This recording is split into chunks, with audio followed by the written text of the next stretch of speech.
ಯದಾ ಯದಾ ಹಿ ಧರ್ಮಸ್ಯ ಗ್ಲಾನಿರ್ಭವತಿ ಭಾರತ ಅಭ್ಯುತ್ಥಾನಂ ಅಧರ್ಮಸ್ಯ ತದಾತ್ಮಾನಂ ಸೃಜಾಮ್ಯಹಂ ಪರಿತ್ರಾಣಾಯ ಸಾಧೂನಾಂ ವಿನಾಶಾಯ ಚತುಷ್ಕೃತಾಂ ಧರ್ಮ ಸಂಸ್ಥಾಪನಾರ್ಥಾಯ ಸಂಭವಾಮಿ ಯುಗೆ ಯುಗೆ.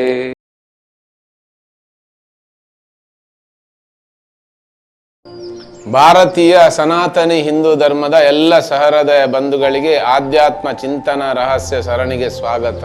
ನಾಗಲೋಕ ಪರಶುರಾಮ ಸೃಷ್ಟಿ, ಬೆಮ್ಮೆರೆ ಸೃಷ್ಟಿ ಅಂತ ಕರೆಯುವಂಥ ಈ ಪರಶುರಾಮ ಸೃಷ್ಟಿಯಲ್ಲಿ, ಈ ಭೂಮಿಯಲ್ಲಿ ನಾವು ಯಾರು, ನಮ್ಮನ್ನು ನಾವು ತಿಳಿಯುವುದು ಹೇಗೆ, ಇಂಥ ನಾಗಲೋಕದಲ್ಲಿರುವಂಥ ನಾವೆಲ್ಲರೂ ಹೇಗೆ ನಾಗರುಗಳು, ನಮ್ಮ ಶರೀರದಲ್ಲಿ ಅಂತ ಯಾವ ಯಾವ ನಾಗಗಳಿವೆ, ಇದರ ಬಗ್ಗೆ ಒಂದು ಸಣ್ಣ ವಿಶ್ಲೇಷಣೆಯನ್ನು ಇವತ್ತು ನಾವು ಅರಿತುಕೊಳ್ಳುವ.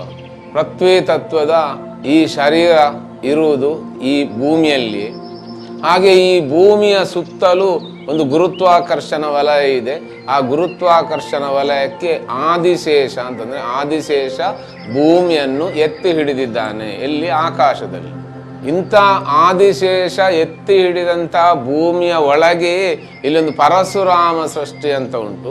ಈ ಪರಶುರಾಮ ಸೃಷ್ಟಿ ಎಲ್ಲಿಂದ ಬಂತು ಕೇಳಿದ್ರೆ, ಅದು ನೀರಿನ ಒಳಗಿತ್ತು, ಅಲ್ಲಿಂದ ಅದು ಮತ್ತೆ ಮೇಲೆ ಬಂತು. ಅಂದರೆ ಪಾತಾಳದಲ್ಲಿತ್ತು, ಪಾತಾಳದಿಂದ ಅದೀಗ ಮೇಲೆ ಬಂತು. ಮೇಲೆ ಬಂದು ಈಗ ಈ ಪಶ್ಚಿಮ ಘಟ್ಟಕ್ಕೆ ಅಂಟಿಕೊಂಡದು ನಿಂತಿದೆ. ಹೀಗೆ ನಿಂತಹ ಆ ಭೂಮಿಯ ಸುತ್ತಲೂ ಗುರುತ್ವಾಕರ್ಷಣ ವಲಯ ಇದೆ. ಹಾಗೆ ಆ ಗುರುತ್ವಾಕರ್ಷಣ ವಲಯದ ಒಳಗೆ ವಿದ್ಯುತ್ಕಾಂತೀಯ ತರಂಗ ಅನ್ನುವಂಥ ಈ ಜೀವಗಳನ್ನು ಸೃಷ್ಟಿ ಮಾಡುವಂಥ ಒಂದು ಚೈತನ್ಯ ಇದೆ.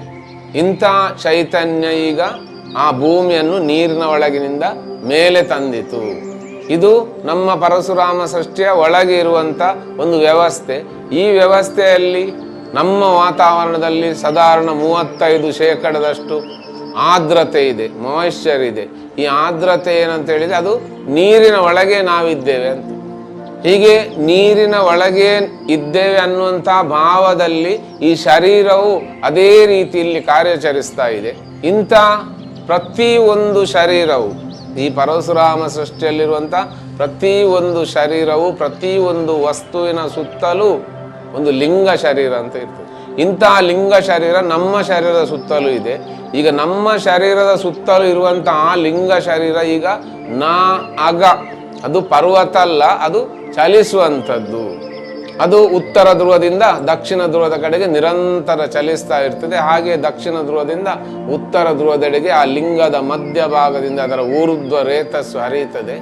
ಹೀಗೆ ಮತ್ತೆ ಅದು ಸಹಸ್ರಾರದಿಂದ ಮತ್ತೆ ಲಿಂಗದ ಉತ್ತರ ಧ್ರುವಕ್ಕೆ ಹೋಗಿ ಅಲ್ಲಿ ಕಾರಂಜಿಯಾಗಿ ಹೊರಗೆ ಹಾರ್ತದೆ. ಹಾಗೆ ಮತ್ತೆ ಅದು ಕಾಂತೀಯ ಬೆಳಕಾಗಿ ಮ್ಯಾಗ್ನೆಟಿಕ್ ವೇವ್ಸ್ ಆಗಿ ತಿರುಗ್ತದೆ.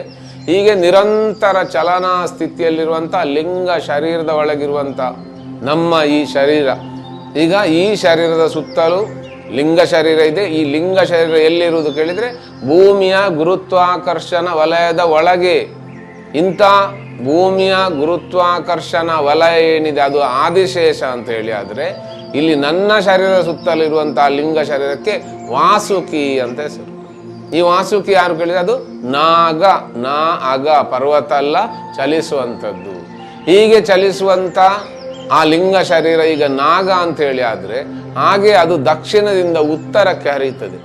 ಹೀಗೆ ವಿದ್ಯುತ್ ಕಾಂತೀಯ ತರಂಗ ಹರಿಯುವಾಗ 7 ಚಕ್ರಗಳಿದೆ. ಈ 7 ಚಕ್ರಗಳಲ್ಲಿ ಅದು ತನ್ನ ತರಂಗವನ್ನು ಹೊರಗೆ ಹರಿಸ್ತದೆ.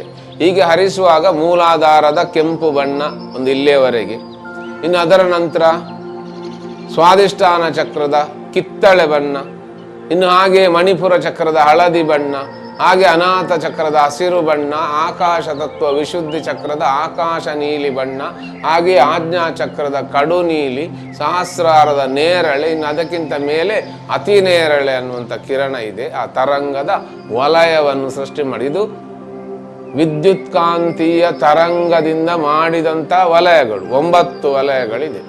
ಅದು ಲಿಂಗದ ಸ್ವರೂಪದಲ್ಲೇ ಇರುವುದು. ಅದಲ್ಲದೆ ಈ ಆಜ್ಞಾಚಕ್ರದವರೆಗಿರುವಂಥ 6 ಚಕ್ರಗಳಿಂದ 64 ಭೈರವರು ಸುತ್ತಲೂ ವ್ಯಾಪಿಸ್ತದೆ. ಈಗ ಸುತ್ತಲೂ 64 ಭೈರವರಿದ್ದಾರೆ. ಇನ್ನು ಅದಲ್ಲದೆ ಬ್ರಹ್ಮ ಗ್ರಂಥಿ, ವಿಷ್ಣು ಗ್ರಂಥಿ, ರುದ್ರ ಗ್ರಂಥಿಯಲ್ಲಿ ಬ್ರಹ್ಮ, ವಿಷ್ಣು, ಇನ್ನು ರುದ್ರ, ಶಿವ, ಸದಾಶಿವ, ಹಾಗೆ ಭೈರವ, ಇಂಥ ಸ್ಥಿತಿಗಳು. ಅದಲ್ಲದೆ ಸುಬ್ರಹ್ಮಣ್ಯ, ಗಣಪತಿ, ಈ ಎಲ್ಲ ತತ್ವಗಳು ಇದರ ಒಳಗೆ ಜಾಗೃತಗೊಳ್ತದೆ. ಯಾವಾಗ ಅಂದರೆ ದಕ್ಷಿಣದಿಂದ ವಿದ್ಯುತ್ ಕಾಂತೀಯ ತರಂಗ ಉತ್ತರಕ್ಕೆ ಹರಿಯುವಾಗ. ಇದನ್ನು ನಾಗಬ್ರಹ್ಮ ಅಂತ ಹೆಸರು. ಹೀಗೆ 7 ಚಕ್ರಗಳಿಂದ ಉತ್ಪತ್ತಿಗೊಂಡಂಥ ಬೇರೆ ಬೇರೆ ರೀತಿಯ ತರಂಗಗಳು, ಅದು ಮೆದುಳಿನಲ್ಲಿರುವಂಥ ವಿದ್ಯುತ್ತಿನ ತರಂಗಗಳು, ಅದು ನ್ಯೂರೋ ಟ್ರಾನ್ಸ್ಮಿಟರ್ಸ್ನ ಮುಖಾಂತರ ಹರಿಯುತ್ತದೆ. ಹಾಗೆ ಹರಿದಂಥ ವಿದ್ಯುತ್ತಿನ ತರಂಗಗಳು ಮೆದುಳಿನ ಕಣ ಕಣದಲ್ಲಿಯೂ ಇದೆ. ಯಾಕಂದರೆ ಅಲ್ಲಿ ಸ್ಮರಣಾಕೋಶ ಇದೆ, ನ್ಯೂರೋ ಟ್ರಾನ್ಸ್ಮಿಟರ್ಸ್ ಇದೆ. ಸೊ ಅಲ್ಲಿಂದ ಆ ವಿದ್ಯುತ್ತಿನ ತರಂಗಗಳು ತಲೆಯ ಹಿಂಭಾಗದಿಂದ ಮೆಡುಲಾರ್ ಪ್ಲೆಕ್ಸಸ್ ಅಂತ ಅಲ್ಲಿಂದ ಅದು ಕೆಳಗೆ ಹರಿಯುತ್ತದೆ, ಬೆನ್ನೆಲುಬಿನಲ್ಲಿ ಕೆಳಗೆ ಹರಿಯುತ್ತದೆ. ಹರಿದು ಇಡೀ ಶರೀರವನ್ನು ವ್ಯಾಪಿಸ್ತದೆ. ಶರೀರದ ಪ್ರತಿಯೊಂದು ಜೀವಕೋಶ ತನಕ ಆ ವಿದ್ಯುತ್ ಹರಿಯುತ್ತದೆ. ನಮ್ಮ ಇಡೀ ಮೈ ಜುಮ್ ಅಂತಾಗ್ತದೆ, ರೋಮಾಂಚನಗೊಳ್ತದೆ. ಇವಳಿಗೆ ನಾಗ ಕನ್ನಿಕೆ ಅಂತ ಹೆಸರು. ಹಾಗೆ ಈ 9 ಕೋಟೆಯನ್ನು ಹೇಳಿದೆ. ಇದಿಲ್ಲಿ ನವ ನಾಗರುಗಳು. ಅಲ್ಲಿ ಅನಂತಂ ವಾಸುಕಿಂ ಶೇಷಂ ಪದ್ಮನಾಭಂ ಚ ಕಂಬಲಂ ಶಂಖಪಾಲಂ ಧಾರ್ತರಾಷ್ಟ್ರಂ ತಕ್ಷಕಂ ಕಾಳಿಯಂ ತಥಾ ಅಂತ 9 ನಾಗಗಳನ್ನು ಸ್ತೋತ್ರದಲ್ಲಿ ವಿವರಿಸ್ತಾರೆ. ಇನ್ನು ಇಡೀ ಈ ವ್ಯವಸ್ಥೆಯನ್ನು ಭ್ರೂಮಧ್ಯದಲ್ಲಿರುವಂಥ ಆಜ್ಞಾಚಕ್ರ ಅಂತ, ಇನ್ನು ಅದರ ಒಳಭಾಗದಲ್ಲಿ ಪಿಟ್ಯೂಟರಿ ಗ್ಲ್ಯಾಂಡ್ ಮತ್ತು ಪಿನಿಯಲ್ ಗ್ಲ್ಯಾಂಡ್ ಅಂತ 2 ಗ್ಲ್ಯಾಂಡ್ಗಳುಂಟು. ಇನ್ನು ಆ ಗ್ರಂಥಿಗಳ ಮುಖಾಂತರ ಇಡೀ ಶರೀರವನ್ನು ಅದರಿಂದ ನಿಯಂತ್ರಿಸ್ತದೆ. ಹೀಗೆ ನಿಯಂತ್ರಿಸುವಾಗ ಲಿಂಗದ ದಕ್ಷಿಣ ಧ್ರುವವನ್ನು, ಹಾಗೆ ಲಿಂಗದ ಉತ್ತರ ಧ್ರುವವನ್ನು, ಹಾಗೆ ಲಿಂಗದ ಪರಿಧಿ ಪೂರ್ತಿ ಅದರ ನಿಯಂತ್ರಣದಲ್ಲಿರ್ತದೆ. ಹೀಗೆ ಇರುವಂಥ ವಸ್ತುವನ್ನು ಈಗ ನಾವು ನಮ್ಮ ಭ್ರೂಮಧ್ಯದಲ್ಲಿ ನಾವು ಧರಿಸುವುದನ್ನು. ಹೀಗೆ ಧರಿಸುವಾಗ ಯಾವುದನ್ನು ಧರಿಸಿದ್ದು ಕೇಳಿದರೆ ಅಲ್ಲಿ ನಾಗೇಶ್ವರಿ ಅನ್ನುವಂಥ ಒಂದು ತತ್ವ, ನಾಗೇಶ್ವರಿ ಅನ್ನುವಂಥ ಒಂದು ಶಕ್ತಿ, ಅದು ನಮ್ಮ ಇಡೀ ವ್ಯವಸ್ಥೆಗೆ ಅವಳು ರಾಣಿ, ಈ ನಾಗಲೋಕಕ್ಕೆ ರಾಣಿ. ಹಾಗೆ ಈ ಶರೀರದಲ್ಲಿ ಆ ರಾಣಿ ಯಾರು ಕೇಳಿ, ಅದು ಪಿನಿಯಲ್ ಗ್ಲ್ಯಾಂಡ್, ಚಿಂತಾಮಣಿ ಗ್ರಹದಲ್ಲಿರುವಂಥ ಆ ಮೆಲೆಟೋನಿನ್ ಅನ್ನುವಂಥ ಹಾರ್ಮೋನ್ ಏನುಂಟು, ಅದೀಗ ಇಲ್ಲಿ ನಾಗೇಶ್ವರಿ. ಹಾಗೆ ಅದರ ಎದುರಲ್ಲಿರುವಂಥ ಪಿಟ್ಯೂಟರಿ ಗ್ಲ್ಯಾಂಡ್ ಏನುಂಟು, ಅದು ಸಹ ಈ ನಾಗ ತತ್ವವನ್ನು ಪೂರ್ತಿ ತನ್ನ ನಿಯಂತ್ರಣದಲ್ಲಿ ಕಾರ್ಯಾಚರಿಸುವ ಹಾಗೆ ಮಾಡ್ತದೆ. ಇವ ಇಲ್ಲಿ ನಾಗೇಶ್ವರ ಅಂತ. ಹಾಗೆ ಬಲದ ಮೆದುಳು, ಭಾವನಾತ್ಮಕ ಮೆದುಳು ಇಡೀ ಶರೀರದ ವ್ಯವಸ್ಥೆಯನ್ನು, ಅದರ ಕಾರ್ಯತಂತ್ರವನ್ನು ಎಲ್ಲವನ್ನು ಅದು ನಿಭಾಯಿಸ್ತದೆ. ಅಂಥ ಮೆದುಳು ನಮ್ಮ ಶರೀರದಲ್ಲಿ ಕಾರ್ಯಾಚರಿಸುವುದು ಎಡಭಾಗದಲ್ಲಿ. ಹಾಗೆ ಎಡಮೆದುಳು ಅದು ಬಲಭಾಗದ ಮುಖಾಂತರ ಕಾರ್ಯಾಚರಿಸ್ತದೆ. ಹೀಗೆ ಈ ಭ್ರೂಮಧ್ಯದ ಎಡಭಾಗದಲ್ಲಿ ನಾಗೇಶ್ವರಿಯು, ಹಾಗೆ ಬಲಭಾಗದಲ್ಲಿ ನಾಗೇಶ್ವರನು, ಹಾಗೆ ಕೇಂದ್ರ ಬಿಂದುವಿನಲ್ಲಿ 6 ಚಕ್ರಗಳು ಇಲ್ಲಿ ಸೇರಿ ಆಜ್ಞಾ ಚಕ್ರಕ್ಕೆ ಬರುವಾಗ 6 ತಲೆಯ ಷಣ್ಮುಖ. ಈಗ ಇಂಥ ಷಣ್ಮುಖ ಅನ್ನುವಂಥ ಸುಬ್ರಹ್ಮಣ್ಯನ ಒಟ್ಟಿಗೆ ಇರುವಂಥ ಆ ನಾಗ ಯಾವುದು ಕೇಳಿದ್ರೆ, ಒಂದು ವಾಸುಕಿ, ಇನ್ನೊಂದು ಆದಿಶೇಷ. ಇದು ಪ್ರತಿಯೊಬ್ಬರ ಒಳಗಿರುವಂಥ ಒಂದು ತತ್ವ. ಹೀಗೆ ನಾವೆಲ್ಲರೂ ಇರುವುದು ನಾಗಲೋಕದಲ್ಲಿ. ಅಂಥ ನಾಗಲೋಕ ಪರಶುರಾಮ ಸೃಷ್ಟಿ, ಬೆಮ್ಮೆರೆ ಸೃಷ್ಟಿ ಅನ್ನುವಂಥ ಈ ಸೃಷ್ಟಿ ಏನುಂಟು, ಅದರ ಒಳಗೆ ಇರುವಂಥ ನಾವೆಲ್ಲರೂ ನಾಗರುಗಳೇ. ಎಲ್ಲರ ಒಳಗೂ ಈ ತತ್ವ ಕಾರ್ಯಾಚರಿಸ್ತಾ ಇದೆ. ಇದನ್ನು ನಮಗಿಲ್ಲಿ ಕಲೀಲಿಕ್ಕಿದ್ದದ್ದು, ಇದನ್ನು ನಮಗಿಲ್ಲಿ ತಿಳಿಯಲಿಕ್ಕಿದ್ದದ್ದು, ಇದನ್ನು ನಾವು ಇಲ್ಲಿ ಅನುಭವಿಸ್ತಾ ಇದ್ದೇವೆ ಈ ಶರೀರದ ಮುಖಾಂತರ. ಆದರೆ ನಮಗೆ ಅದರ ಪರಿಚಯ ಇಲ್ಲ. ಹೀಗೆ ನಮ್ಮ ಒಳಗೆ ಇರುವಂಥ ಈ ನಾಗ ತತ್ವವನ್ನು ನಾವು ತಿಳಿದ್ರೆ, ಅರಿತ್ರೆ, ಅದನ್ನು ನಂಬಿಕೆಯ ಮುಖಾಂತರ ನಾವು ನೋಡಿದ್ರೆ, ಭಾವಿಸಿದ್ರೆ, ಆಗ ನಾವು ಈ ನಾಗಲೋಕದಲ್ಲಿ ನಾಗರುಗಳೇ ಆಗಿ ಇದ್ದೇವೆ ಅನ್ನುವಂತಹ ಭಾವ ನಮ್ಮಲ್ಲಿ ಜಾಗೃತಗೊಳ್ತದೆ. ಇನ್ನು ಮಹಾಭಾರತ ಕತೆ ಪ್ರಾರಂಭ ಆಗುವುದು ಇಲ್ಲಿಂದಲೇ.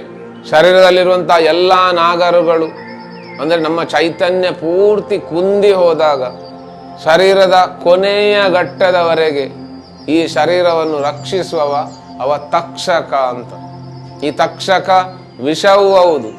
ಹಾಗೆ ಅಂಥ ತಕ್ಷಕ ಇಂದ್ರನ ಸಿಂಹಾಸನವನ್ನು ಸುತ್ತು ಹಾಕ್ತಾನೆ. ಇಲ್ಲಿ ಜನಮೇಜಯನ ಯಜ್ಞದಲ್ಲಿ ಎಲ್ಲ ಸರ್ಪಗಳು ಆ ಯಜ್ಞದಲ್ಲಿ ಆಹುತಿ ಆಗುವಾಗ ಕೊನೆಗೆ ತಕ್ಷಕ ಇಂದ್ರನ ಸಿಂಹಾಸನಕ್ಕೆ ಸುತ್ತು ಹಾಕಿದ್ದಾನೆಂದು ತಿಳಿದು ಇಂದ್ರ ಸಹಿತ ತಕ್ಷಕಾಯ ಸ್ವಾಹ ಅಂತ ಹವಿಸ್ಸನ್ನು ಹಾಕ್ತಾರೆ. ಆಗ ಇಂದ್ರನ ಸಿಂಹಾಸನ ಸಮೇತ ತಕ್ಷಕನು ಈ ಯಜ್ಞಕ್ಕೆ ಬೀಳಲಿಕ್ಕೆ ಬರುವ ಹೊತ್ತಿಗೆ ಆಸ್ತಿಕ ಅನ್ನುವಂಥವ. ಈ ಆಸ್ತಿಕ ಯಾರು ಕೇಳಿದ್ರೆ, ವಾಸುಕಿಯ ತಂಗಿ ಜರತ್ಕಾರುವಿನ ಮಗ. ವಾಸು ಕೇಳಿದ್ರೆ ನಾನು ಲಿಂಗ ಶರೀರ ಅಂತ ಹೇಳಿದೆ. ಇನ್ನು ಅವಳ ತಂಗಿ ಜರತ್ಕಾರು ಯಾರು?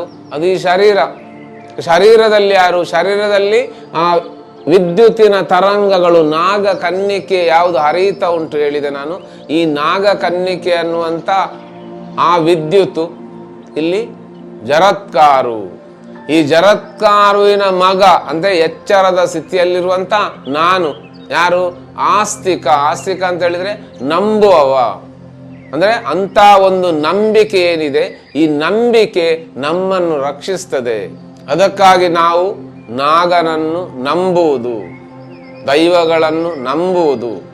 ಯಾಕೆ ನಂಬುವುದು ಕೇಳಿದ್ರೆ, ಅದು ಇದೆ, ಇರುವಂಥ ವಸ್ತುವನ್ನು ನಮ್ಮ ಹಿರಿಯರೆಲ್ಲರೂ ಕಂಡಿದ್ದಾರೆ.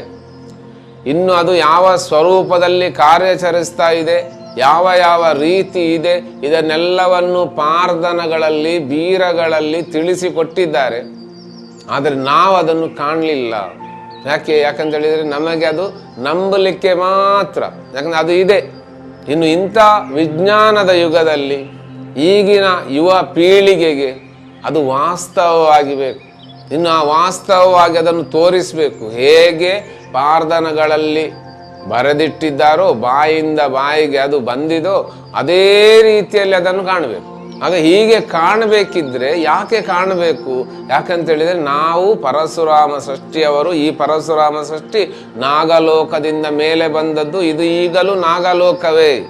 ಇಲ್ಲಿರುವಂಥ ಆ ಇಡೀ ಪರಶುರಾಮ ಸೃಷ್ಟಿಯ ಸುತ್ತ ಇರುವಂಥ ಯಾವ ಲಿಂಗ ಶರೀರ ಇದೆ, ಆ ಲಿಂಗ ಶರೀರವನ್ನು ನಾವು ವಾಸಿಸುವ ಪ್ರತಿಯೊಂದು ಕುಲದವರು ಅಂತ ಒಂದು ಪರದಲ್ಲಿರುವಂಥ ತತ್ವವನ್ನು ನಾವು ಆರಾಧಿಸಬೇಕು. ಅಂತ ಹೇಳಿದರೆ ನಮ್ಮ ಮನಸ್ಸಿನ ಮುಖಾಂತರ ಅದನ್ನು ನಾವು ಜಾಗೃತವಾಗಿ ಇಡಬೇಕು.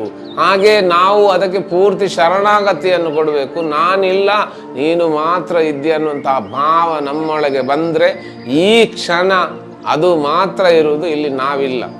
ಹೀಗೆ ದೇಹ ಭಾವವನ್ನು ಎಚ್ಚರದ ಸ್ಥಿತಿಯಲ್ಲಿ, ಜ್ಞಾನದ ಸ್ಥಿತಿಯಲ್ಲಿ ನಾವು ಜಾಗೃತಗೊಳಿಸಿಡಬೇಕು. ಇಂಥ ನಂಬಿಕೆ ನಮ್ಮನ್ನು ರಕ್ಷಿಸ್ತದೆ. ಆ ರಕ್ಷಿಸ್ಲಿಕ್ಕೋಸ್ಕರ ಇಲ್ಲಿ ಆಸ್ತಿಕ ಬಂದು ಜನಮೇಜಯನ ಸರ್ಪಯಾಗವನ್ನು ನಿಲ್ಲಿಸಿದ. ಇನ್ನು ಅದರ ನಂತರ ಜನಮೇಜಯನಿಗೆ ಕುಷ್ಠರೋಗ ಬರ್ತದೆ. ಕುಷ್ಠರೋಗ ಬಂದದ್ದಕ್ಕೆ ವೈಶಂಪಾಯನ ಮಹರ್ಷಿಯ ಬಾಯಿಂದ ಮಹಾಭಾರತವನ್ನು ಕೇಳಬೇಕು. ಹೀಗೆ ಮಹಾಭಾರತವನ್ನು ಕೇಳಿದ್ರೆ ಜನಮೇಜಯನ ಸರ್ಪದೋಷ ನಿವಾರಣೆ ಆಗ್ತದೆ. ಹೀಗೆ ಜನಮೇಜಯನ ಸರ್ಪದೋಷವನ್ನು ನಿವಾರಿಸಲಿಕ್ಕೋಸ್ಕರ ವ್ಯಾಸರ ಮಗ ವೈಶಂಪಾಯನ ಮಹರ್ಷಿ ಜನಮೇಜಯನಿಗೆ ಹೇಳ್ತಾನೆ, ಕೇಳು ಜನಮೇಜಯ. ಇಂದಿನ ಸಂಚಿಕೆಯ ಮುಂದಿನ ಭಾಗವನ್ನು ಮುಂದಿನ ಸಂಚಿಕೆಯಲ್ಲಿ ತಿಳಿಸ್ತೇನೆ. ನೋಡಿದಂಥ ಕೇಳಿದಂಥ ಎಲ್ಲ ಸಹೃದಯ ಬಂಧುಗಳಿಗೆ ಅನಂತ ಕೃತಜ್ಞತೆಗಳು, ಅನಂತ ಪ್ರಣಾಮಗಳು.